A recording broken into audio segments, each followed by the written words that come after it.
Game day na. Ang Gilas Pilipinas ay nakatakdang sumabak kontra Guam ngayong hapon, isang crucial schedule na nagpapakita ng malaking disparity sa experience at talent.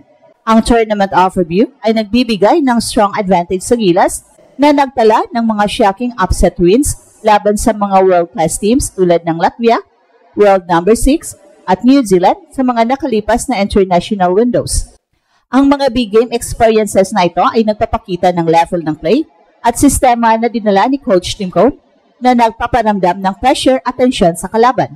Ang statement na takot ang Guam sa Gilas ay hindi lang hype, ito ay batay sa superior skill at depth ng ating roster. Gayunpaman, ang official update mula sa Guam camp ay nagpapakita na ang kanilang fighting spirit ay mataas. Si Coach AJ Calvo ay determined na ayaw patalo sa home court nila.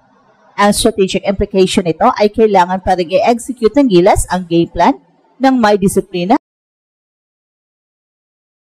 at intensity upang i-neutralize ang home court advantage at physicality ng Guam. Hindi ito magiging madaling laban at kailangan ng Gilas ang best version ng Triple Towers na sina Junmar Fajardo, AJ Edo at Quentin Malura Brown.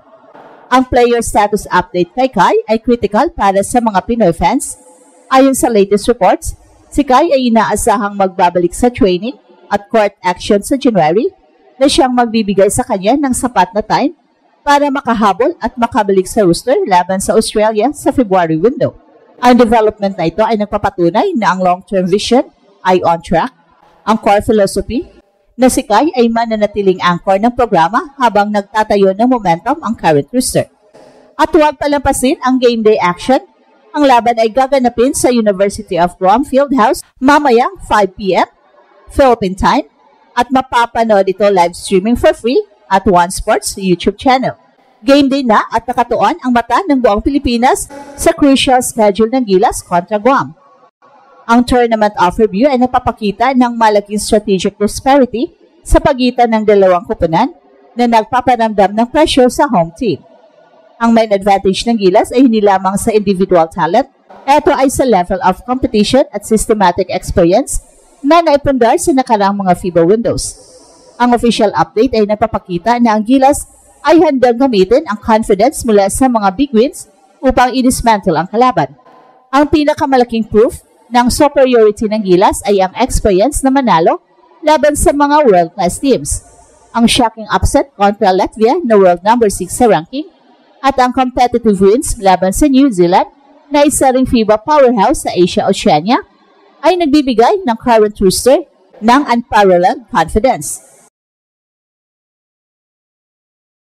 Ang mga big wins na ito ay nagpapakita na ang triangle system ni Coach Tim ay effective laban sa elite's defense at size. At dahil dito, ang narrative na takot ang Guam sa Gilas ay valid dahil ang experience ng Gilas ay on a different level na. Ang talent pool updates ng Gilas ay napapakita ng depth na hindi kayang tapatan ng Guam. Sa frontcourt at triple towers ni Junmar Fajardo, AJ Edo at Quentin Malura Brown ay may size, experience at versatility na mas superior sa Guam. Sa backcourt, ang playmaking ni Scottie Thompson at ang scoring punch ni Chris Newsome ay hard to defend. Ang strategic implication ng depth na ito ay kayang i-maintain ng Gilas ang high intensity sa buong laro na magpapahirap sa rotation ng Guam. Gayunpaman, ang official update tungkol kay Coach AJ Calvo ay critical din. Ang kanyang statement na ayaw patalo ang Guam ay nagpaalala na ang pride at home court advantage ay powerful factors. Hindi maaaring maging complacent ang Gilas, kaya naman ang game plan ay focus sa disiplina at quick execution upang i-neutralize ang home court energy ng Guam.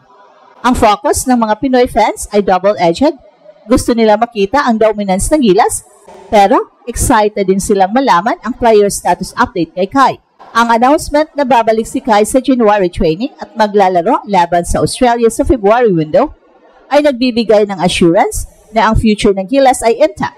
Ang long-term vision ay nagpapatuloy habang ang current roster ay nagtatayo ng momentum at nagpapatibay sa core philosophy ng Gilas. Ang game day analysis ay nagpapakita na ang Gilas Pilipinas ay handang i-execute ang kanilang strategic game plan upang i-neutralize ang home court advantage at physicality na dala ng Guam.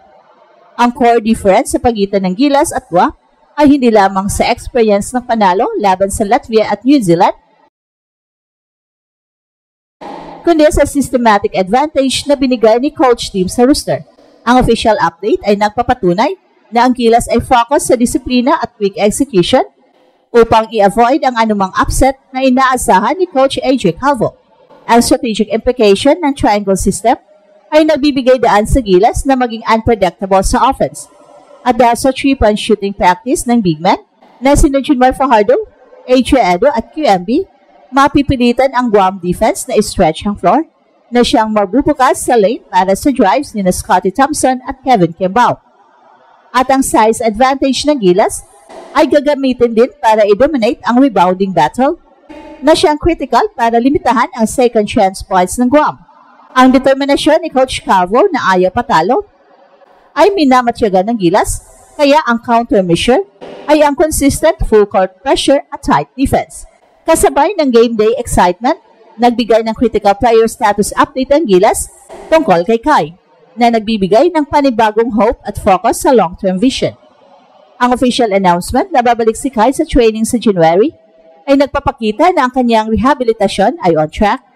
Ang kanyang projected return sa court sa February window laban sa arch-rival na Australia ay nagbibigay ng rallying cry para sa mga Pinoy fans. Ang return ni Kai ay crucial hindi lamang para sa size at rim protection, kundi para sa ating national morale. Ang tournament overview ay nagpapatunay na ang current performance ng Gilas kontra Guam ay essential para i-maintain ang momentum patungo sa February window kung saan babalik si Kai. Ang dedication ng current roster na manalo ay nagpapatibay sa foundation ng programa. Ang core philosophy ay mananatiling guiding principle habang ang current team ay nagbibigay ng assurance na formidable pa rin ang Gilas kahit wala ang main star. Ngayong game day, ang Gilas Pilipinas ay handa nang i-execute ang strategic game plan na batay sa kanilang superior experience at sistema na nagbigay sa kanila ng panalo kontra sa mga top-tier teams tulad ng Latvia at New Zealand.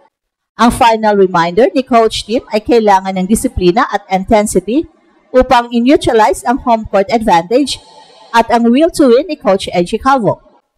At ang core message ng game day action ay double-layered. Una, ang current roster ay handang i-assert ang kanilang dominance sa size, shooting at system. Pangalawa, ang player status update ni Kai ay nagbigay assurance sa future. Ang Gilas advantage ay malinaw at ang expectation ay isang decisive victory. At ito ang Express Info kung saan bawat kwento ginulat ang mundo. Don't forget to like and subscribe.